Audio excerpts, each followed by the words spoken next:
घर फुटलं आमचं आणि त्याला कारण तू आहेस स्वानंदी. आईचे हे शब्द ऐकून स्वानंदीच्या पायाखालची जमीनच सरकते. जी मुलगी सगळ्यांना एकत्र ठेवण्यासाठी झगडतीये तीच आज घर फुटण्याची आरोपी ठरते. अधीराचा त्रास खराच आहे का की कुणीतरी गैरसमज पेरतोय? आणि आता हा वाद इतका वाढलाय की एका निर्णयावर संपूर्ण कुटुंब तुटणार की वाचणार हे ठरणार आहे. अधीरा आणि तिच्या आईमधला वाद आता इतका वाढलाय की घर फुटण्याची वेळ आलीय.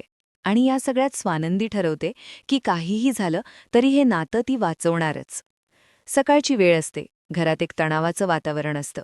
स्वानंदी हळू आवाजात समरला म्हणते, समर, मला अधीरा आणि आईमधला वाद कायमचा मिटवता आला पाहिजे. मला माझी सगळी माणसं आनंदात राहायला हवीयेत. त्यावर समर शांतपणे विचारतो, काय झालं? स्वानंदी थोडा विचार करून म्हणते, काही नाही, मी काल जे बोलणं झालं त्याचा विचार करत होते.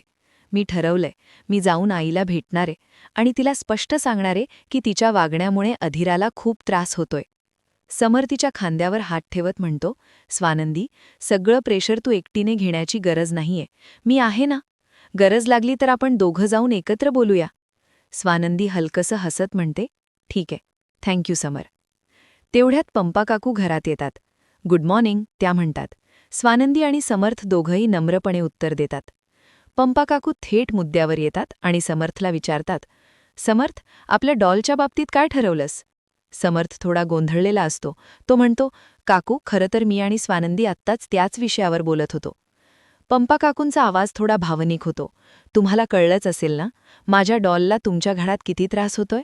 मी खूप समजावलं तिला, संसार आहे, भांड्याला भांडं लागणारच. पण अधीराने मला एक एक गोष्ट सांगितली. मी ऐकूनच हादरले. मला काही सुचत नाहीये काय करावं. हे ऐकून स्वानंदी पुढे येते आणि ठामपणे म्हणते, काकू, तुम्ही काळजी करू नका. अधीराचा संसार मोडणार नाही. मी वचन देते, मी सगळं सॉर्ट करेन. समर आणि समर्थही तिच्या बाजूने उभे राहतात. पण परिस्थिती इतकी सोपी नसते. स्वानंदी लगेच आईला भेटायला जाते. घरात वातावरण आधीपासूनच तणावपूर्ण असतं. आई गंभीर चेहऱ्याने बसलेली असते.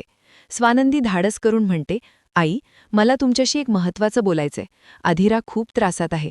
तुमच्या काही गोष्टी तिला खूप दुखावतायत. आपण हे सगळं शांतपणे सोडवू शकतो. पण अचानक आईचा राग भडकतो. ती जोरात म्हणते, स्वानंदी, काहीच सॉर्ट झालेलं नाही. घर फुटलं आमचं आणि त्याला कारण तू आहेस. हे ऐकून स्वानंदी थिजून जाते. तिच्या डोळ्यात पाणी येतं. पण ती स्वतःला सावरत म्हणते, आई, मी फक्त नातं वाचवायचा प्रयत्न करतेय, कुणालाही तोडायचं नाही. पण आई ऐकायला तयार नसते. समर आणि समर्थही तिथे पोहोचतात आणि सगळ्यांसमोर वातावरण आणखी तणावपूर्ण होतं. आता प्रश्न उभा राहतो, खरंच स्वानंदीची चूक आहे की हा सगळा गैरसमज आहे? अधीराचा संसार वाचेल की हे नातं कायमचं तुटणार? स्वानंदीचा प्रयत्न यशस्वी होईल की सगळा हातातून निसटणार? शेवटपर्यंत बघा, कारण पुढे काय होणार आहे ते तुमच्या अपेक्षेपेक्षा खूप वेगळं असणार आहे. तुमच्या मते या सगळ्यात चूक कोणाची आहे? अधीरा, आई की स्वानंदी? कमेंटमध्ये नक्की सांगा.